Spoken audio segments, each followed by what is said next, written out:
Ignition sequence start. 6, 5, 4, 3, 2, 1, 0. All engine running.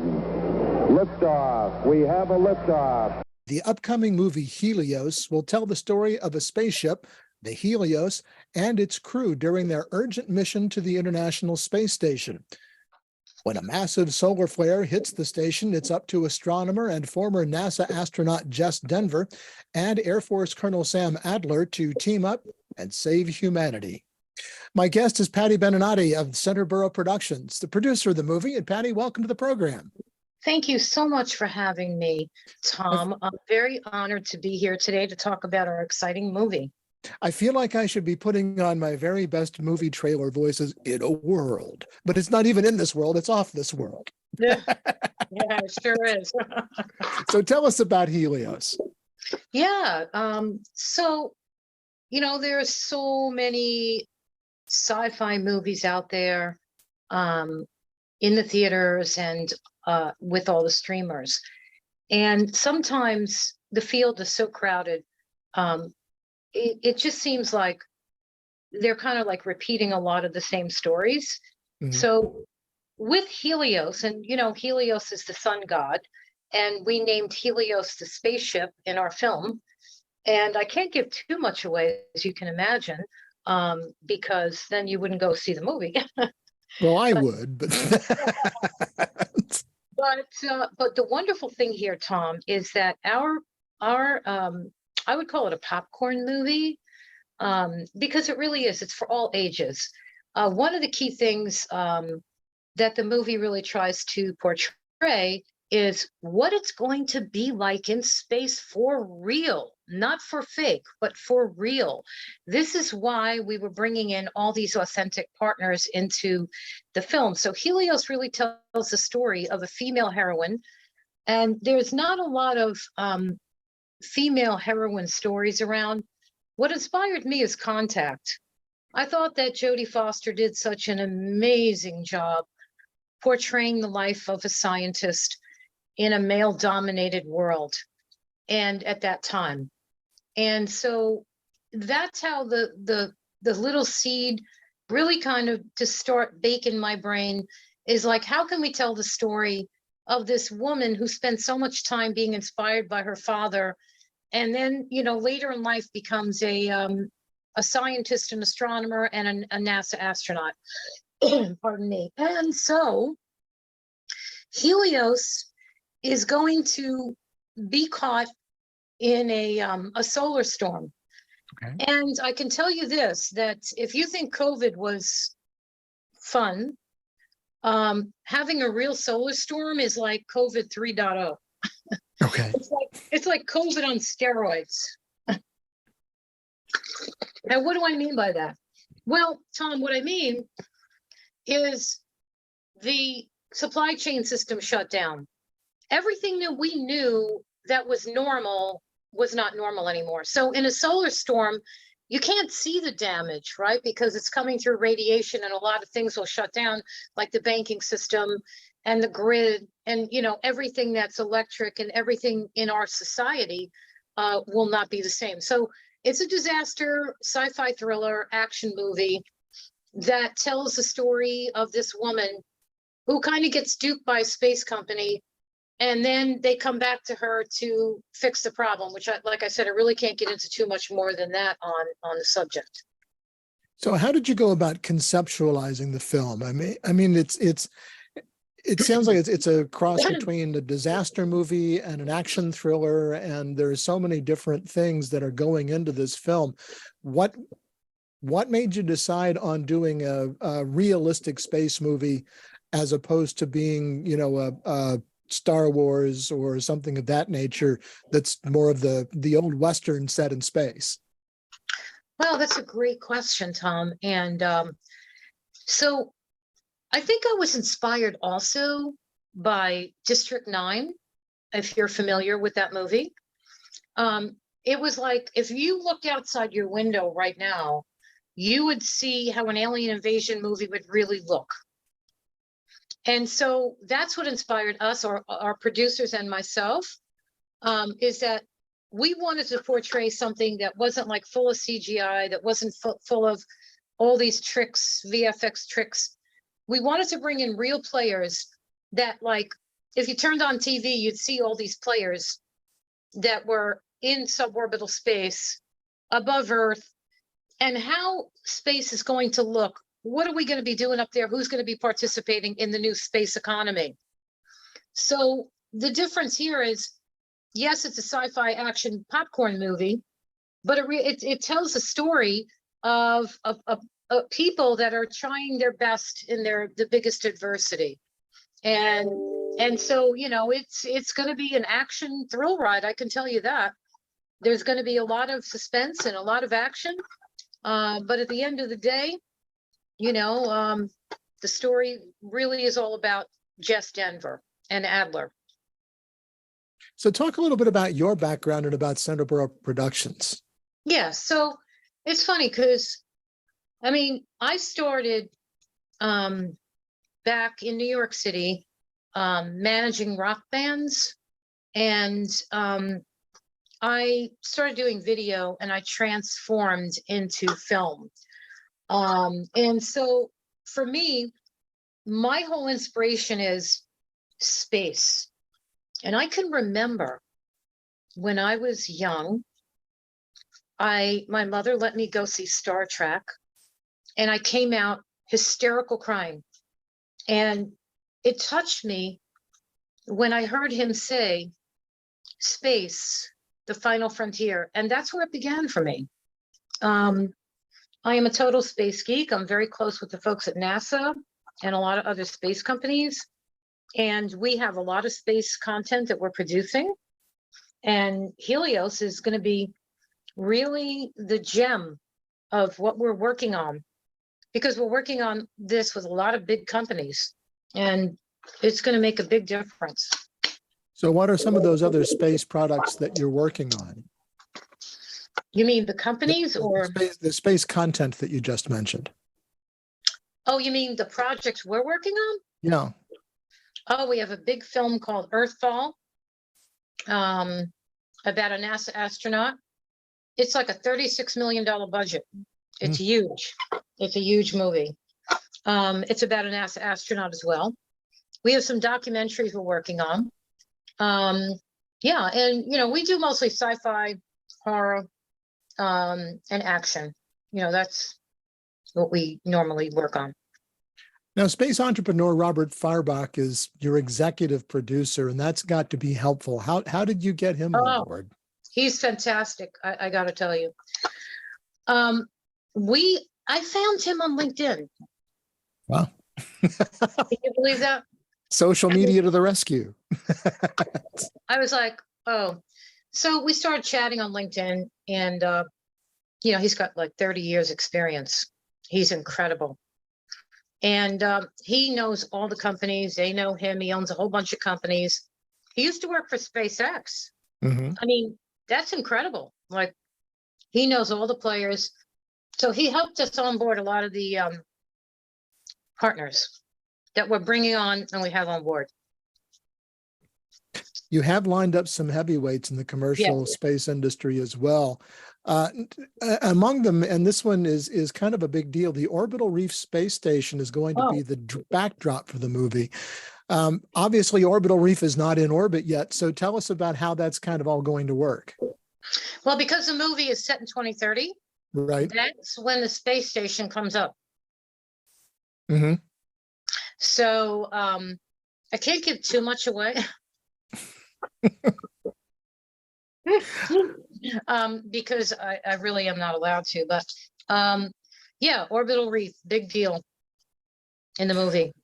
But I guess as far as the mechanics of that are concerned, obviously you're not going to be on board Orbital Reef. It's not there yet.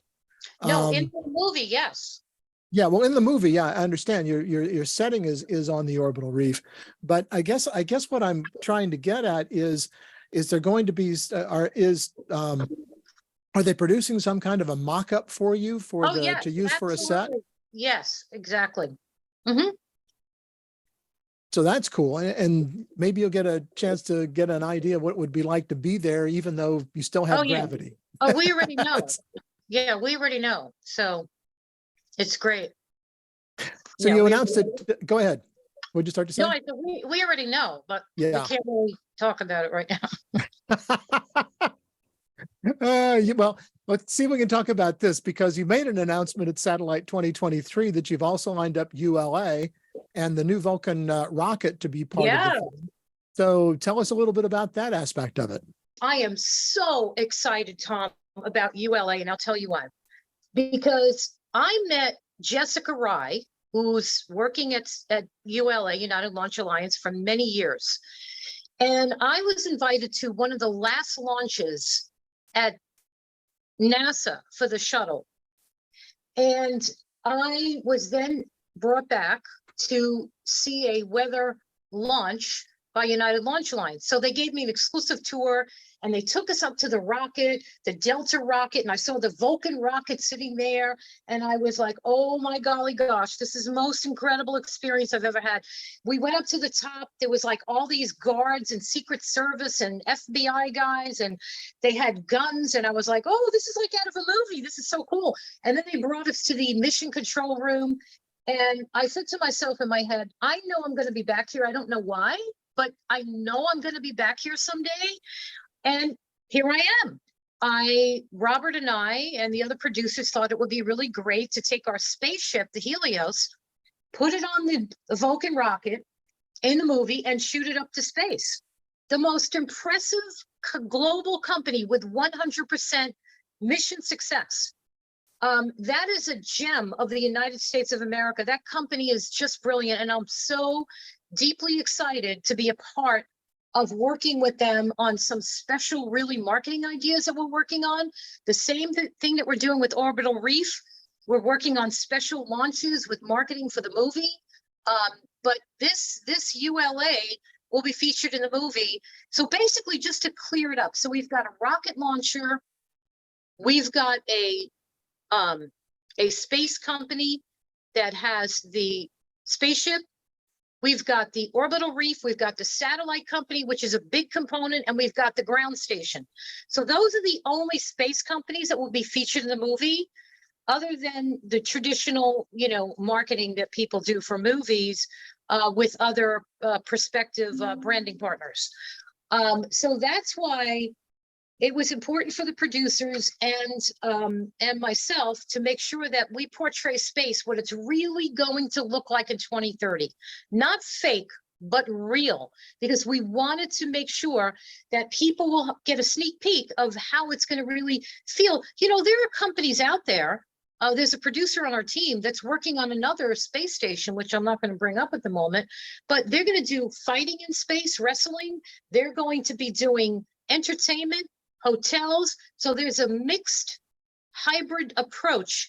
This is space for all. And this is another reason why Centerboro Productions is doing this type of space movie, because we're promoting STEM to inspire young children and people to join into the space economy.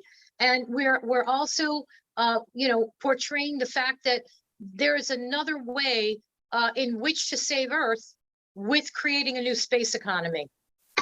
Yeah, I've talked with John Spencer of the Space Tourism Society about some of those issues as well, and it's a very exciting, very exciting field to be in.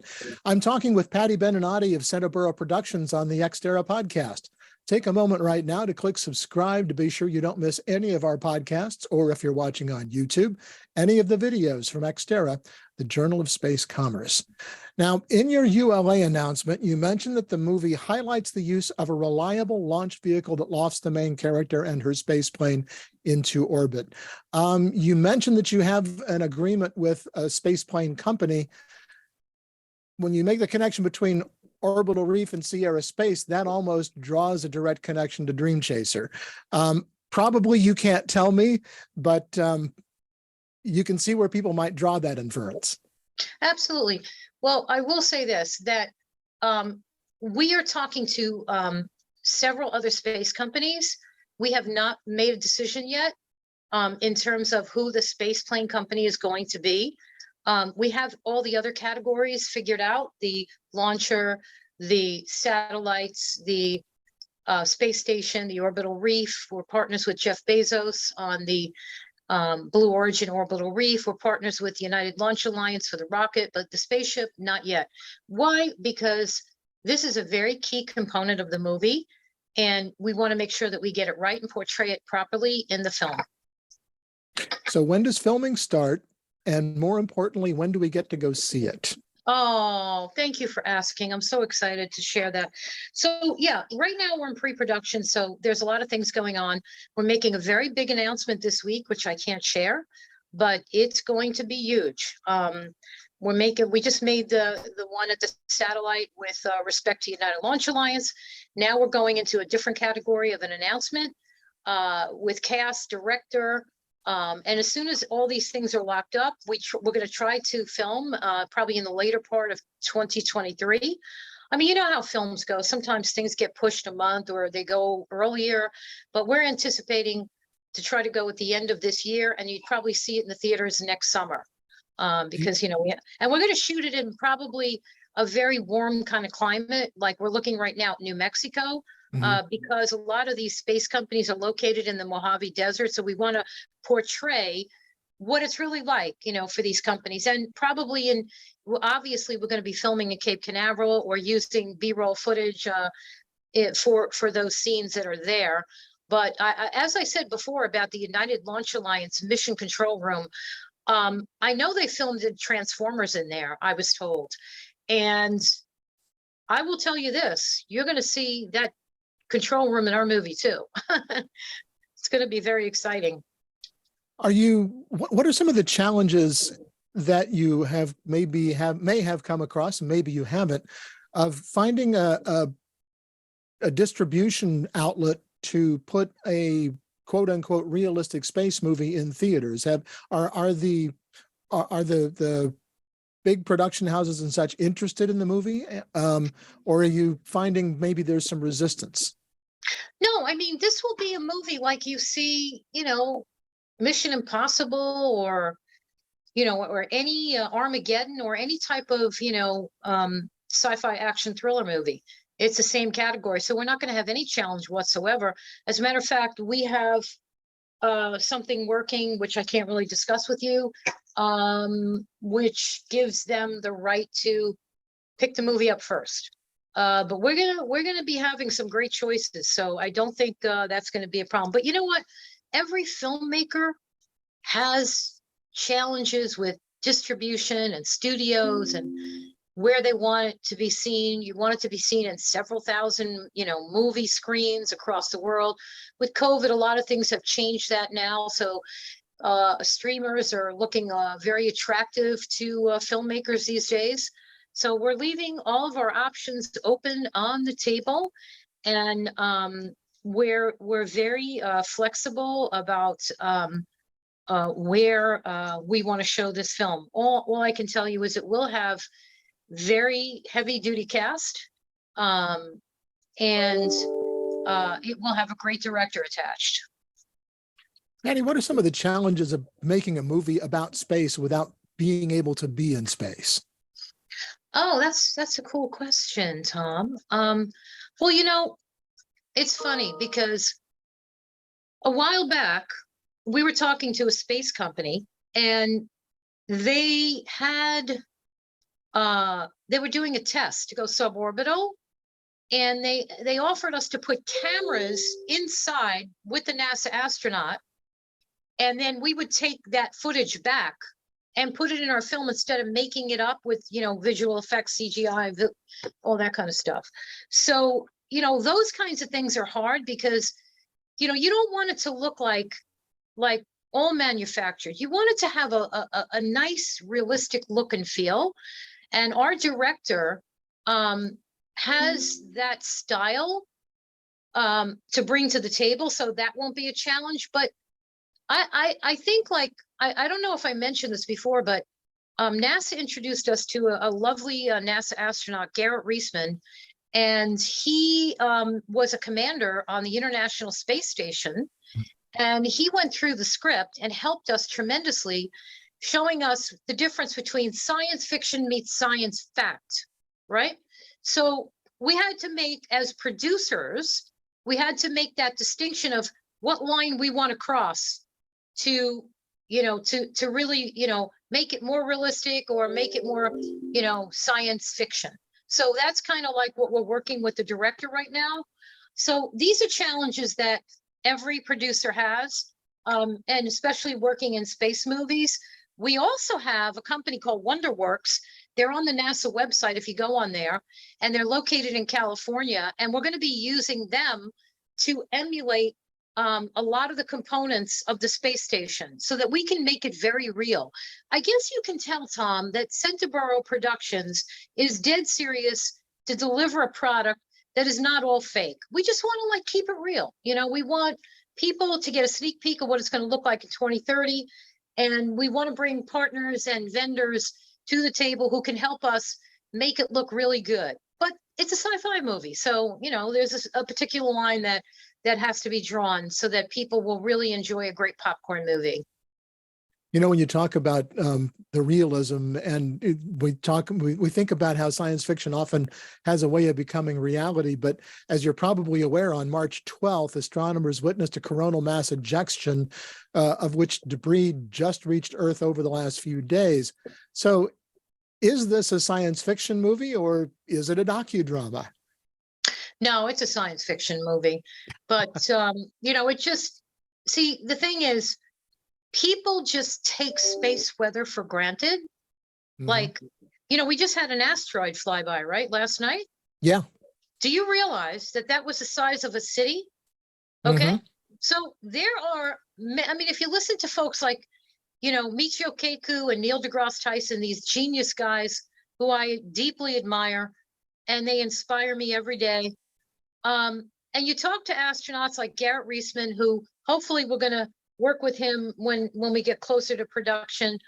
And you learn all these great things from NOAA and NASA, and we're talking to the Space Force and the Air Force.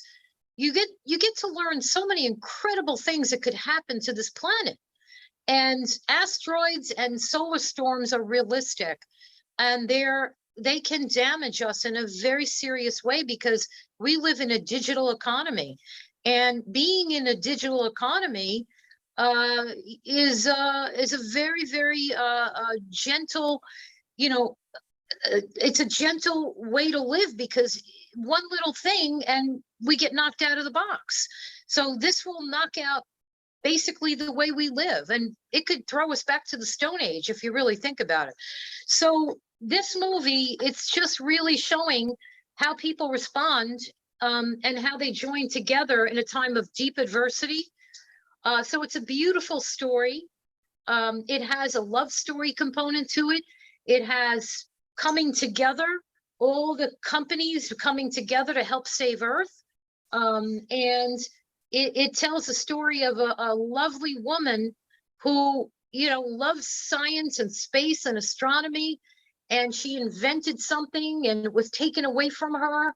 And she has to now be put in a position to fix the problem from the people that took it from her. So that's all I can really say about it. But it's going to be a fun thrill ride. And I hope it inspires young children to become astronauts and to want to work on space stations, ground stations, satellite companies.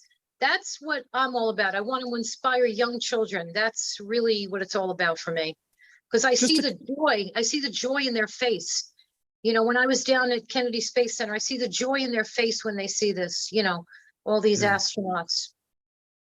Just a couple of things more. This movie is set in 2030, and movie makers at one time had the luxury of portraying the future and it being decades before it was dated, but now it might be months, given the speed with which technology advances these days. And then you think about practical artificial intelligence, which is just one of the latest examples of that. How do you make allowances for the speed at which technology advances and make it so that your movie, when it does come out, isn't already dated and old? Well, that's a great point. Honestly, I don't think that's going to happen to us, because I think we're going to be shielded a bit, because who we're working with is, these big space companies. There's not going to be a lot of change with a Vulcan rocket. And we're working very closely with them all the way up to production and through production. So if something does come up, I think we'll be very agile enough to input those changes. But I don't think in our story that's going to really make a big difference. Just one last question, and we ask this of, excuse me, we ask this of all of our guests, Patti, and that's to look out over the next 10 to 15 years in space commerce and tell us kind of what you see. Wow, I love that question. I see people like Elon Musk and Jeff Bezos and other players really contributing to the space economy in a very positive way. Now, Elon Musk has a bigger plan for not just suborbital, but as you know, for Mars and beyond. And he's really just trying to watch out for humanity. And so I think having suborbital all set up with space for all, that's my mentality. Space for everyone, not just for rich people. Space for, if I want to take my friend and go for the weekend and watch Metallica in space, I want to be able to have that reality come to fruition. And I think that's what you're going to see. Maybe not that far, but creeping towards that, doing research in space, finding cures for cancer, having labs up there, doing things that maybe we can't do down here, we would get a different result. So having entertainment, having hotels, seeing little space shuttles going back and forth, suborbital. I think these are all realities in the next 30 years. I certainly think that is going to be the case. Well, it sounds like it's a potentially bright future. I know that I'm very well invested in it as well. And I hope that all of those things and many more will come to us, at least in your lifetime, if not mine. I may be a little bit further down that road than you. I don't think so. No, I think that the way I view it, I would just like to leave you with this. I look at it as the next gold rush. Yeah. And there's plenty of money to be made with it as well. There's asteroid mining. I mean, there's many categories here that, there's many opportunities for young scientists to get involved in. And, young female scientists, young male scientists, young folks from everywhere and anywhere around the world will be inspired by this new space economy. And I think it's, it creates wonderment in young children. I think it's just fantastic, and adults too, obviously. There's a lot of great people doing a lot of great things right now for space. So it inspires myself, and I can tell you that I've been to events at NASA where they try to inspire filmmakers. They do a great job of that, and thank goodness for them. They keep filmmakers fertile, their minds, the big filmmakers as well as the indie filmmakers like myself. So the movie is Helios, coming soon to a theater near you. I've always wanted to say that on something. And finally I was legitimately able to do so. Thank you for having me. I'm very excited to be here today, and we'll see you in the theaters. I certainly hope so. Patti Beninati is with Centerboro Productions. Patti, thank you so much. And that's going to do it for this edition of the Ex Terra Podcast. You can subscribe to the audio version of the podcast on Spotify, Apple Podcasts, Google Podcasts, Audible, and many other popular podcasting platforms. Be sure to click on subscribe so you don't miss an episode of the podcast or any of our other videos. You can also get daily space commerce news at exterrajsc.com. And one thing more, be sure to connect with us on LinkedIn and follow us on Twitter at exterrajsc. Until next time, I'm Tom Patton. Thanks for joining us. I want to go faster, faster. Hands in the air, we're going to crash. Searching for the answers. My Galileo, the through is looking glass. Thirst for reason. Our dreamer's eyes we gaze into, a sense of purpose, know my view. Like finding water on the moon.